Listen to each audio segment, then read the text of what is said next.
I so miss the 50% discount on food and beverage across the world. It was like, where the hell am I? And why do you want to leave such a big brand? They see ghosts in the hotel at night. I was in class 11th and I went to my father and I said, Dad, I want to be a DJ. And I got a slap across my face. Hospitality was always in the family. As Amir Khan says in Three Idiots, that knowledge is everywhere. Just go sit in the classroom and absorb whatever you can. I truly believe in that. Learning something extra is what helped me, I would guess. In Mussoorie, we have a problem of uncertainty of the rainfall. I would just look at the sky and say that it's gonna rain after 2 hours. We became weather experts. If your friend was to plan a wedding and you want to give some advice as a hotelier, Do a court marriage. best wedding you have executed in one word. Cinderella story. Say one word in Fijian language. Bulavinaka. What do you see are the future trends in hospitality? Shifting from hotels to Airbnbs. There are also fears around hospitality professional because there are, robots who are taking care of, a lot of tasks.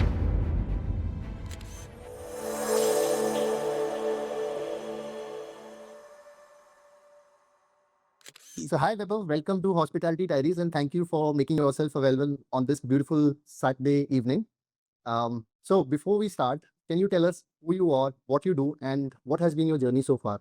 So my name is Vaibhav Manglu. Born and brought up in the capital city of India, New Delhi. And after which, for my college to Welcome Group Manipal, also known as WGSHA. Post which I was hired as a management trainee in Marriott International. I was part of the Voyager program. It is a 2-year program and a management training program. After which I worked at the JW Marriott Mumbai, and then was part of the pre-opening team for Courtyard Marriott Ahmedabad, then JW Marriott Bengaluru pre-opening team, then JW Marriott Mussoorie pre-opening team. After which I moved as an associate director of events for JW Marriott Bangalore again. After which I moved to corporates because I wanted to change my industry and try the unknown waters. Worked there for 5 years in the corporate industry, and then wanted to move back to restaurant industry. So yeah, I got an opportunity in the Pacific at the Fiji Islands, and here I am as a general manager managing 8 restaurants, 3 upcoming restaurants. Super excited! It has been 3 years now, so in this country, and yeah, absolutely amazing. So let's start from the very beginning of your career. You mentioned that you did, of course, you're in hospitality. So was hospitality always a plan? So I come from a family where my father is been a restaurant manager for the Oberoi New Delhi in the early 80s. My mother's father, my Nanaji, has been a chef in the same hotel. So hospitality was always in the family. But as growing up, I wanted to become a DJ. I wanted to become a choreographer. But end of the day, somehow landed doing hospitality. There's a funny incident once. What happened is that I was in class 11th and I went to my father and I said, he was reading the newspaper in the balcony and I said, Dad, I want to be a DJ. So he said, Kya beta? So I just bent down a bit. So I said, Dad, I want to be a DJ. So he said, Kya beta? So I bent down a bit again. And then the third time I was about to say, Dad, I want to be a D, and I got a slap across my face. So that Kya beta was basically to get me closer to the radius of his slap. And because he didn't even want to make the effort of, standing up and hitting me. So the next year, similar kind of a thing happened when I said that I wanted to become a choreographer. So yeah, so I think he already had that in his mind, and yeah, no regrets about it because it is in the blood and it comes naturally to me as well. Meeting new people, seeing new faces is something which I really love doing. Yes, it is challenging. Yes, there are a lot of problems in the operations which we try and overcome, but yeah, at times we miss as well. So yeah, no regrets, Shiv. So now then, how did Vaksha happen to you? Was this also a part of the slap, or was it like something that was a part of the journey that was planned for you, or did you decide to go to Vaksha? When I decided that after class 12th I'll be doing hotel management, so Welcome Group Institute of Hotel Management, that's the full form of Vaksha Manipal. It is a premier institute for hotel management. So Vaksha was always in the list to do. However, I gave exams for IHM, didn't get IHM Pusa, so I had also got through IHM Aurangabad and Vaksha. But yeah, I wanted to be as far as away from my parents. So Manipal was 40 hours train journey. and that time we couldn't afford flight tickets. So yeah, so I wanted to be as far as away from my parents. So that's the reason why I chose Vaksha. Apart from that, it's not just a bachelor's in hotel management degree which I have done. The college also does a BSc in culinary science. There is a hospitality and service management. We also have masters in hospitality management, MA in Indian cuisine and food culture. So there are a lot of other courses also which the college does. And the best part about Vaksha is that the infrastructure, and I would say the faculty, they're so passionate about what they teach and what they do in the day to day, that it is top notch. And when top notch becomes your normal, you know, and when you ended up at work, so you will deliver top notch, right? So yeah, especially in the third and fourth year when we were managing food festivals, when we were organizing different events. So the entire event was just given to the students, and we would hunt around for sponsorships. We would hunt around for vendors to give us, ingredients at a cheaper price and do a barter kind of a system. So a real life scenario was experienced at a very early age in third and fourth year, and which really helped us develop, ourselves as leaders in hospitality. And when we set foot on ground, we were running instead of walking.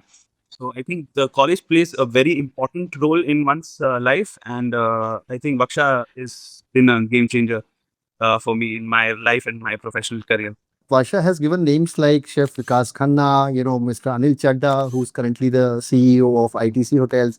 So I'm certain there is something in that, space that, produces amazing professionals like you, of course. So, okay, anything else that you remember from these college days? I know from a Punjabi family kid from Delhi going to down south in this small little cute place. How was it, spending 4 years in this beautiful place? It was a different world altogether, honestly speaking. Coming from Delhi, where you've got so many flyovers, metros, so much traffic, going to a small town in south of India where Hindi is not very commonly spoken. So, it was like, where the hell am I? But then when you get used to it, slowly, gradually, you make friends. So it was a different exposure. But yeah, apart from that, once you start staying in a place, it sort of changes you as well. And that's when you realize that we are not trees, we are meant to move around, right? And we are supposed to change with the situation. So it's not only the college or the curriculum or what we learned in the college classrooms. It was also the life outside which really developed us and changed our mindset.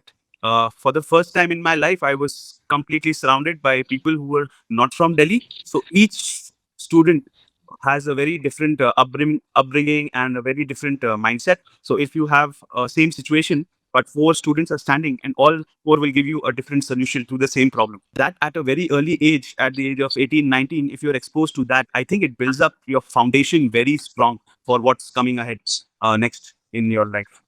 So I think apart from the college, it was also the environment, the hostels, the way you used to manage the events, the programs, the extracurricular activities were managed by the students and led by the students. So all that things basically builds you up as a real different person. I'm not sure what IHM does, but that's what I believe Baksha changes into. Okay, then you went from there to do a management training program. You touched upon it. It was a Voyager program. So tell me more about this program. How long was this program? I know a little bit about Taj Management Training Program, OCLD, but what is about this particular program? Can you please elaborate? So the Voyage program is basically a 2-year program, which is in the disciplines of food and beverage service, sales and marketing, revenue, front office, housekeeping, and food and beverage production. So once you graduate from college, you enter the hotel industry. You're given a hotel for 1 year, where you will undergo thorough training in different restaurants, in IRD, in banqueting, and outdoor catering. And along with the operations, you also have weekly classes which are based on leadership. So as in when you're learning what the ground level work happens, you're also learning leadership skills, how to lead a team.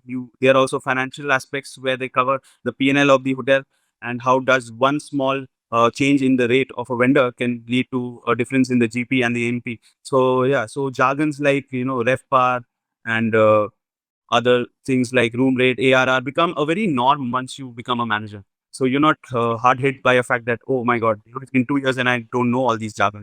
So wage cost, food cost, liquor cost, all these becomes a daily norm in your life. So by the time you complete those 2 years, you are actually ready for the position. So I was fortunate enough to be part of the first batch. The program started in 2008.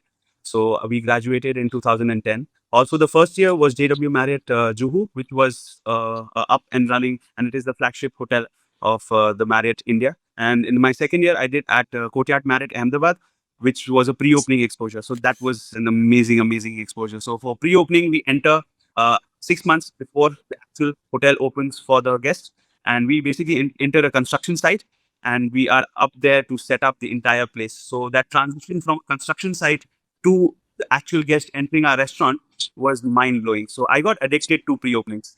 And while I was there in Marriott in 2010, we were in a growing phase.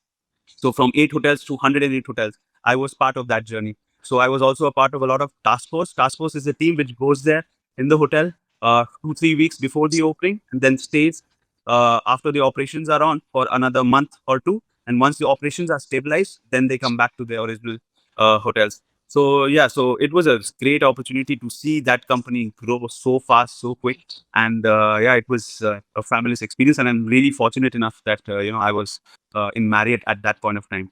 You've spent 10 years, Marriott. So please tell me what is behind the whole, process, the journey of being a part of Marriott. First and foremost, Marriott is divided into different tiers. So, you have brands like St. Regis, the Ritz Carlton, W Hotels, the Luxury Collection Edition, which basically falls in the luxury side of the business. And then you have premium hotels such as Marriott Hotels and Resorts, Sheraton, Courtyard, Le Méridien, Delta Hotels. I think Delta is not there in India yet. But it all depends on which brand you're working for. I have worked for a Courtyard as well as for a JW, which is a luxury segment. And I preferred JW because that was something which I could resonate with. So as in when you change the brands, your brand standard points also change. So the level of service, the type of amenities you will use, the type of your pouring brand, your uniforms, to the type of paper you would use for the menu would also change. So it depends on which brand do you work in, and that is the level of brand standard which you will have to follow. Coming back to the culture in Marriott is absolutely amazing. It is a very people-centric brand, as you would know. So they take care of the people who take care of the guests, and the guests come back, and the business is up and running. Is the philosophy of Mr. John Willard Marriott, and till today, I'm 100% sure it is being followed, and that's the reason behind the success of the company. So they really value their people. The GM would take rounds of the back area and would know the names of each and every person. Even if it is a KST associate, the GM would go there and ask how are things at home, is everything okay? So we believe in open door policy. So the general manager's doors and the director's doors are always open. Anybody, any point of time can go in and walk in, and everything is quite open. Also, they define your career path very transparently, and you know where you're heading. So it is very easy for you to focus on your career, to grow, and you know what your target is. So you work hard to achieve it. At that point of time, since so many hotels were coming up, there were a lot of opportunities for growth. So as an assistant manager, I knew that I can become a director in such a hotel, because that hotel is opening up after 3 years, and I just have to be ready for it. So we would plan ourselves in such a manner, knowing which city I want to move into, knowing which brand I want to work into. So yeah, so that is what Marriott is all about. In certain hotels, there are dedicated rates for hospitality professionals served in discounts, which also is a soft way of connecting the colleagues with the brand. So, was there anything around Marriott's that you have, or you still relish that was something that you could enjoy being a part of Marriott's?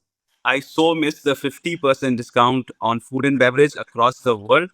I've had trips to Singapore, I've had trips to Dubai, where I would get associate rate, which is a discounted rate for the staff, and the 50% off on food and beverage, including liquor. So that is something I really miss. And yeah, that is a privilege which many companies won't give you, but Marriott gives. And that is, again, I'm coming back to what I was saying, that, they take care of their associates so well that when you're leaving the company, you're thinking that, apart from the salary, these perks will also not be there. So yeah, I miss that. So tell me, at your perspective, to become a leader, and you grew spontaneously, like I would see you, growing within 10 years to an associate director of events. Tell us some of the, things that you would do, which is slightly more different from your rest of the colleagues to get that promotion, or, to kind of reach to that certain level within that span of 10 years. I think, Shiv, going the extra mile, not only for the guest, but for oneself is also important. So spending that extra hour to learn a new skill, to learn a new software, to just go out there and just learning something extra is what helped me, I would guess. If everybody just comes, do their job, and go back home, I wouldn't do that. I would stay that 1 hour extra, just go to the engineering department, to their control room, and say, okay, so this is where the control room is. Okay, so this is how you change the temperature of the aircon by sitting in the control room. Nobody needs to run around. This is how you manage the water pump.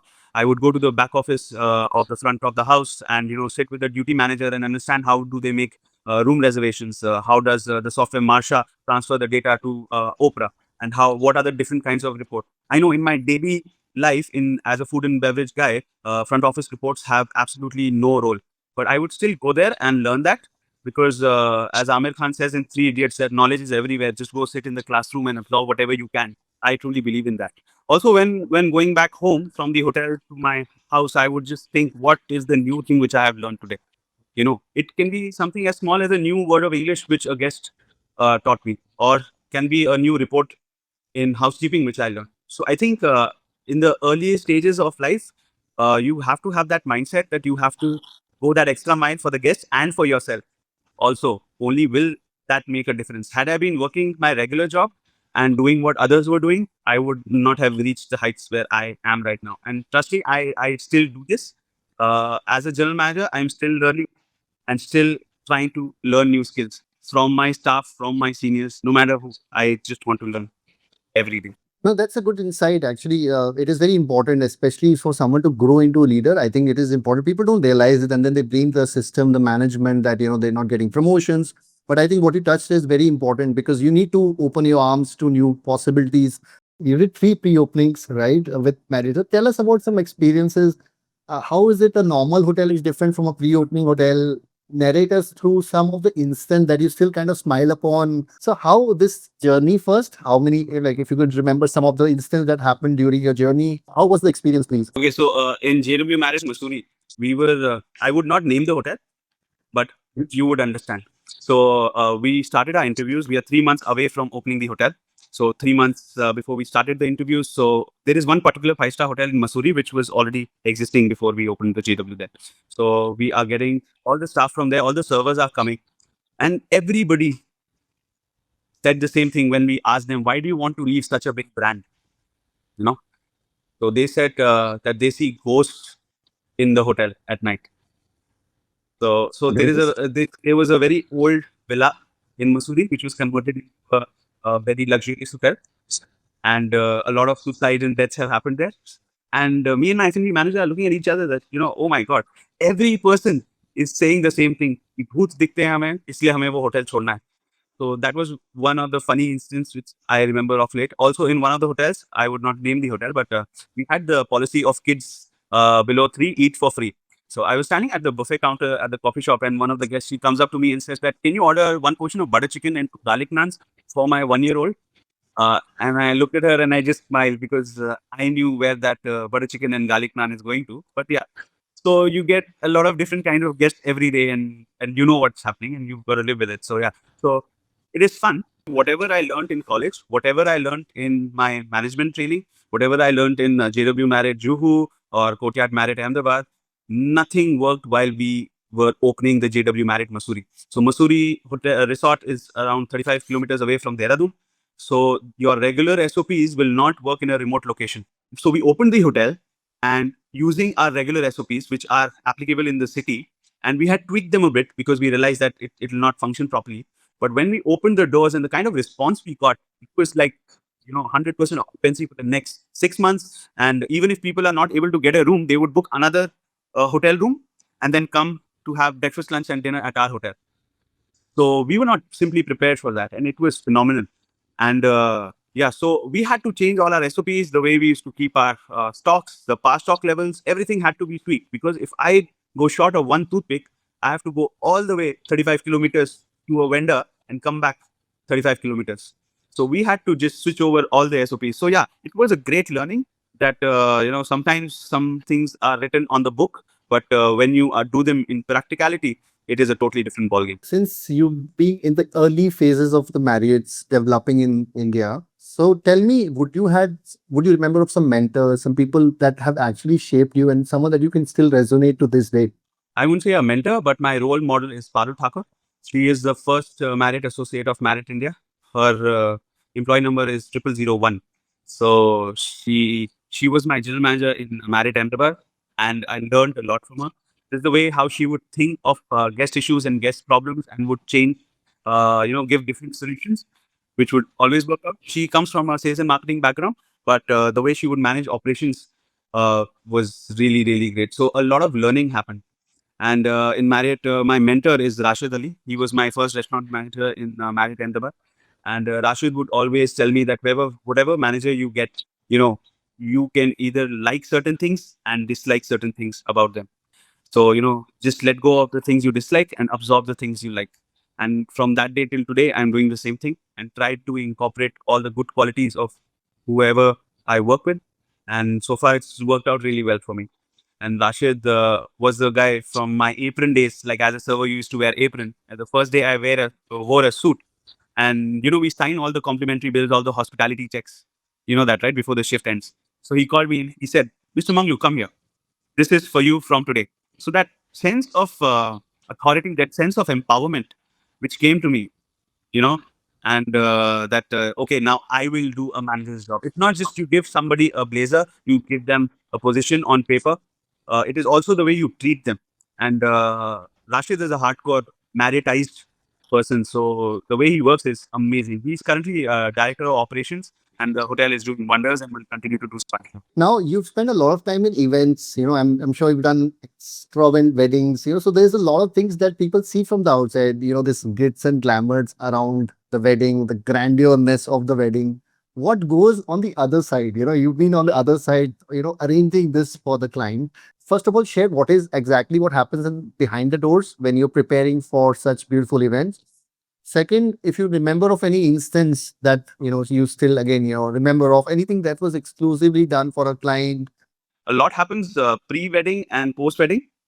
A lot of planning goes into it, from the thickness of a tablecloth to what lighting would be there, to the artists, to the loading and unloading of the speakers, the tables and chairs, to the menu tasting, especially in weddings, since you have so many events happening, right? Haldi, Sangeet, ladies' night, wedding, reception, barat. So all these are individual events, but they happen back in 2 days or 3 days. So you got to really prep for it. When I was in Mussoorie, so we used to have guests come exactly 1 year before to check the traffic, the road conditions, the weather. And because they're getting married exactly 1 year later, so they would check all that. So I think planning for an event begins, a year before, especially if it is a wedding and a very special day. So a lot goes into weddings. I think the more the host puts in the energy and the time and are able to give us the details, we are able to deliver better. So a lot of hard work, a lot of sleepless nights. Like in Mussoorie, we have a problem of uncertainty of the rainfall. So, we would always be out. If there is an outdoor event, we would always be looking for the clouds, that, anytime the cloud can come and we have to shift to the ballroom. So I worked there for 3.5 years, and by the end of my tenure in the hotel, I would just look at the sky and say that it's going to rain after 2 hours, skip the buffet after 1.5 hours, and exactly that would happen. And not only me, my entire team would do that. We became weather experts, you know. So that is something which events teaches you. Like, always plan for the next step is something which events taught me.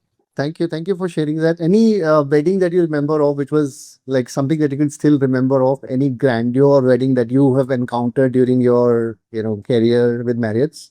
Yes, absolutely. I've done a lot of them, and I've done weddings which have made a city sold out. So, city sold out is an event where the entire city is blocked for, and the wedding took place in Mussoorie, and another hotel was booked for it, and we had the girl side, and they had the boy side. So yeah, top notch luxury was what was seen. There's a lot of pomp and show which happens in the weddings, and that is where we and the event company comes in and to manage that. So every meal had a theme, and the reception had a Star Wars theme. So because the groom wanted that. So yeah, so a lot of planning and a lot of setups, different kinds of setups is something which I have seen in Mussoorie. If your friend was to plan a wedding and you want to give some advice as a hotelier to him or her, what would be that advice? Do a court marriage. Apart from the time and money spent, I think there is so much of pressure in weddings because I've done more than 450 weddings. So I know the amount of pressure in the family and the bride and groom. And by the end of it, they need another vacation. They've come to a destination for a destination wedding, but they're so mentally and physically exhausted that, and smiling all the time, and their muscles are paining. So they need a facial massage for their cheeks after that. So I would suggest definitely do a court marriage. That's much more easier, and then you can have a 1 month long vacation or a honeymoon. Vacation rather. You did 10 years with the beautiful international chain, right? You were with Marriott. Now and then you decided to switch your career into corporates. So what was in your mind? What was the discussion at home when this transition was happening? So as an individual, I get bored very fast. So if you look at my career in Marriott as well, I have worked in four different hotels in a time of 10 years. So after 10 years in Marriott, I thought that, I have to change my industry perhaps and look at what is on the other side. So yes, I moved to Ahmedabad, worked in one of the biggest conglomerates of the country, and was fortunate enough to work with the owners really closely for 5 years. Uh, and then it was a 9 to 5 job. It was Saturday, Sundays off, and I realized after some time that it is not meant for me. So a very interesting observation I have from my corporate days is that when you send students to school, do you remember a name badge they have, right? And they have Yeah. a uniform and everybody carries a tiffin. So one day when I was entering my office, I realized that everybody has a badge on their waist and everybody is like in a blue and black and white sort of uniform. And you know when your break time is, what time you come in, what time you go out, when is your lunch time. So I felt that we were trained to be in corporates from our schooling days, and which sort of binds the freedom which I held up in hotels and the juices which go out in my brains all the time. So after 5 years, I realized that I think hospitality is the industry I would want to switch back to. Uh, Not many people do that. When I was resigning, I was told that you're the first person in the history of the company, and it's a 30-plus-year-old company. I was told that you're the first person from hospitality who's resigning. But I said that it is a job which I do every day. So it has to be fun and something which I can resonate with. And it simply did not. So Fiji restaurants, was up and on my way. So I grabbed that opportunity and made the shift. For most of the Indian hospitality professionals, Fiji is not in the radar. So how did you kind of find this unique island, place for yourself? So actually, I did not find this. The job found me. Okay, So they okay. got in touch with me through LinkedIn. It is a 32-year-old company, uh, and already we had seven restaurants when I joined, and they wanted to come up with three more. So looking at my pre-opening exposure, they thought I would be the right guy.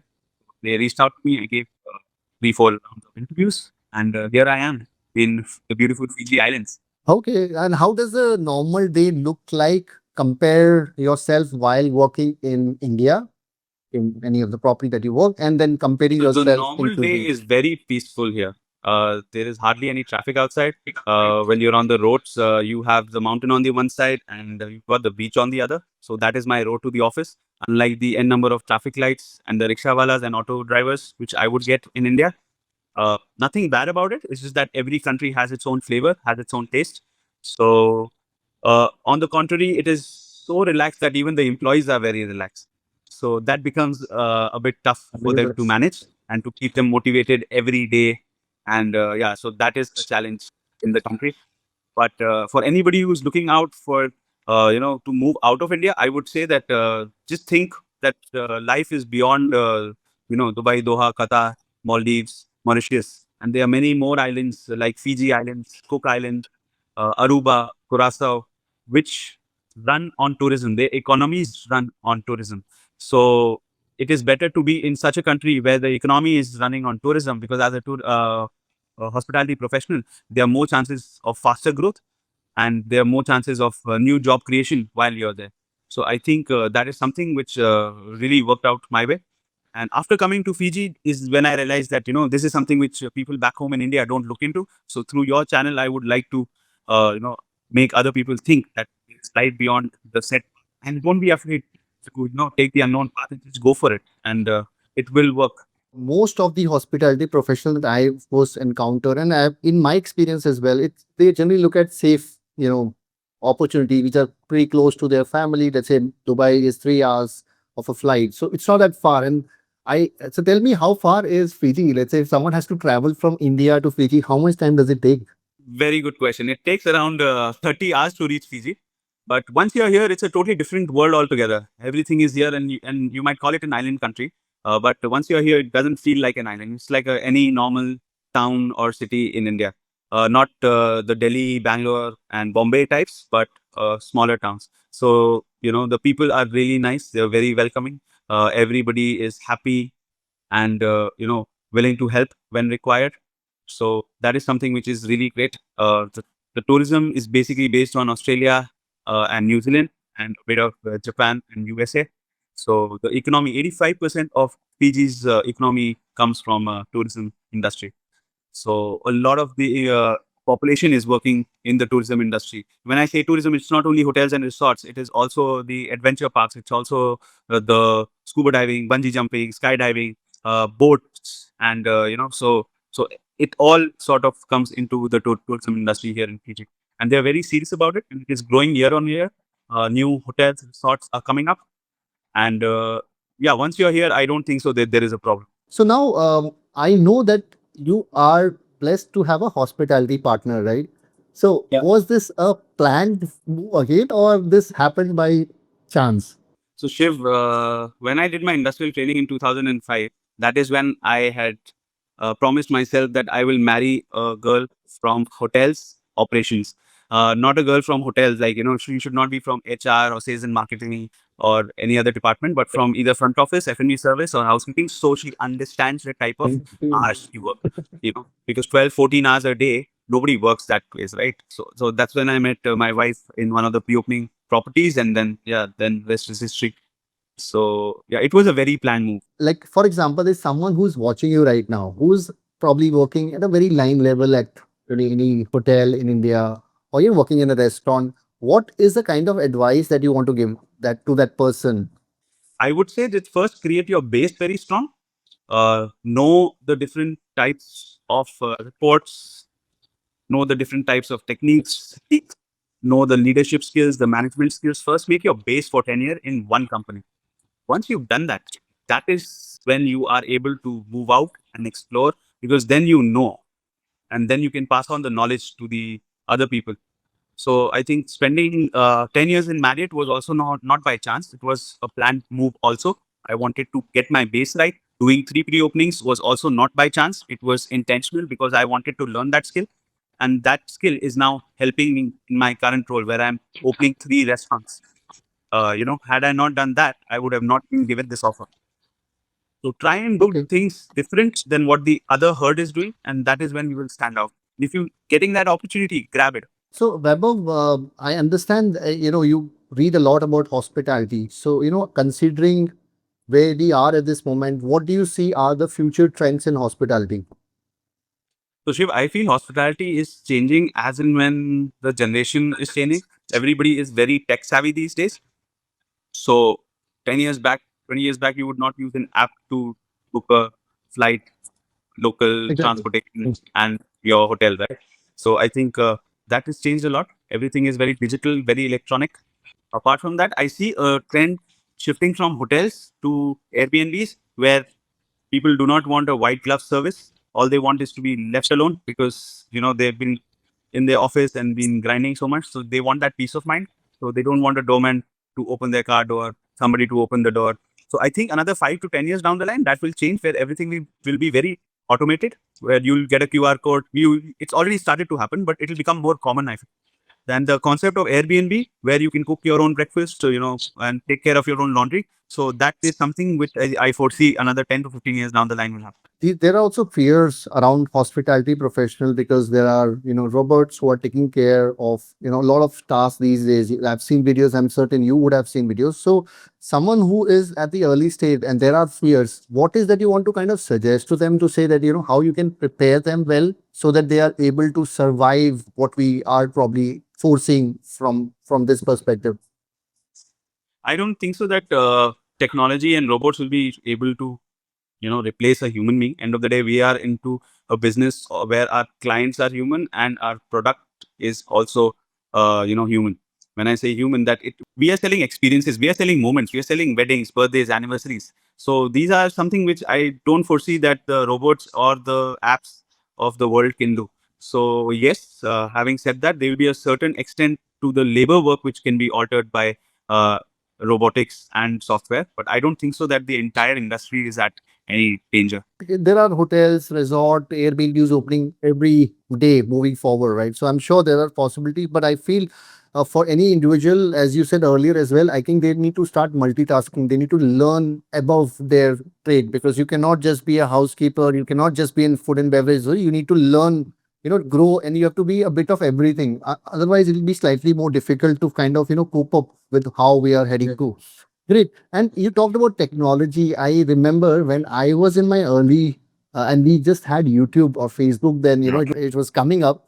I Yeah. remember seeing a video of a flash mob, because I think at Mussoorie. So were you a part of it by any chance? I was the one who organized that entire flash mob.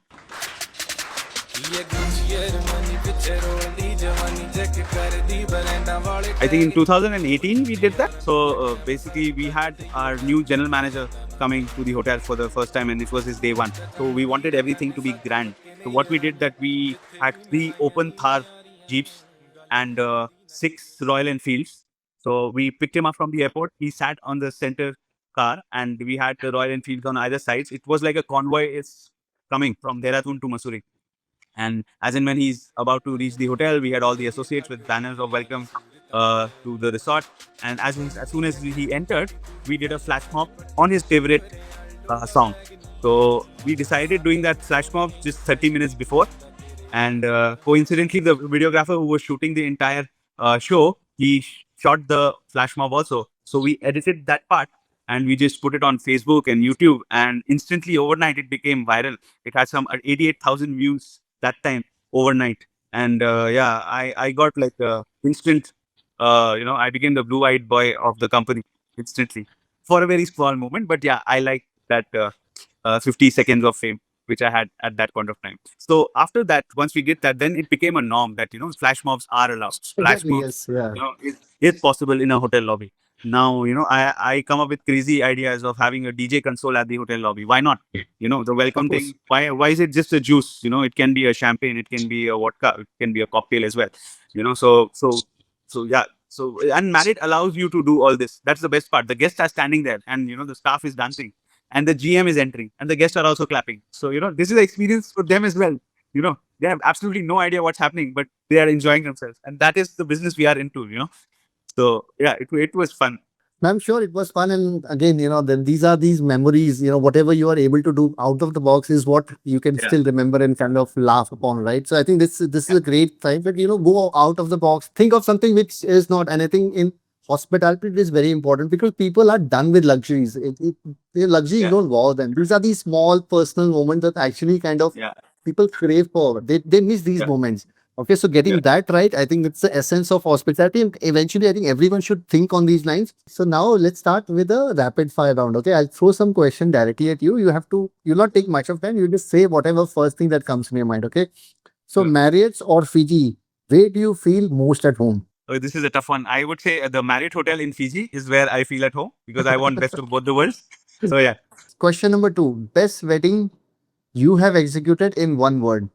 Cinderella story. Flash mob or black tie gala? Flash mob at a black tie gala. Okay, one word to describe pre-opening. Organized chaos. Lovely. Okay, coconut or coffee? What starts Vaibhav's day? Coffee for sure. Coffee for sure. Hotel. AQI in Fiji and AQI in Delhi. I don't need to answer that question. Okay, say one word in Fijian language. Bulavinaka. That means hello. The superpower that hospitality gives you in one word. I think emotional intelligence. Lovely. Okay, if not hospitality, what would be Vaibhav Manglu doing at this moment? I would be DJing for sure.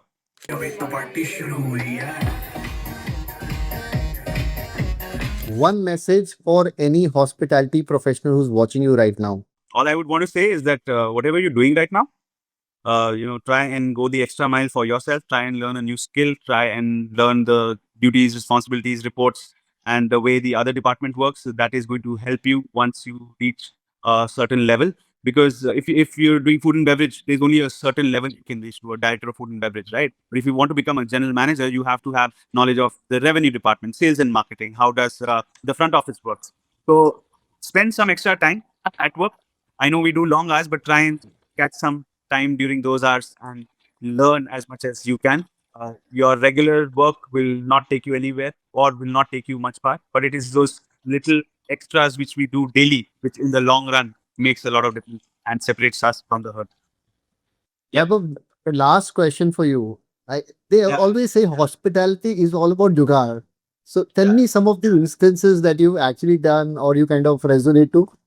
I would say throughout my life, every day I've done some jugaad or the other at work. Because that's how, last minute goof ups are taken care of. One of the jugaad which I did today is that, this pocket square is actually a tissue paper. I didn't have a pocket square. I've not carried one to Fiji. So I used a tissue paper to make my This is what pocket. show. Okay, that's So this is what hotels teach you. thank you, Weber, for sharing these insights with us. And I'm certain this will be surely helpful for someone who's at a very young age or who's watching us. And I'm sure if, and looking at what we've discussed, I'm sure this will surely help someone carve their way moving forward in hospitality and to celebrate hospitality. And that's the intent of the discussion. So thank you again for finding time on your Sunday. I know it's your family day, but giving us this time, speaking to us. And I Yeah. appreciate taking time to being so honest about whatever you discuss. And if there's anything else that we may have missed out, I would leave your details in the LinkedIn bio or in the YouTube bio for someone to who can Absolutely. reach out to you. And I'm sure you would be also a absolute mentor for them. Thank you again for doing this. I leave you to enjoy the rest of the Sunday. And please Thank you pass my so regards to much. your family and It was friends. a pleasure. It Patiently. was a pleasure speaking to you. We will catch up soon.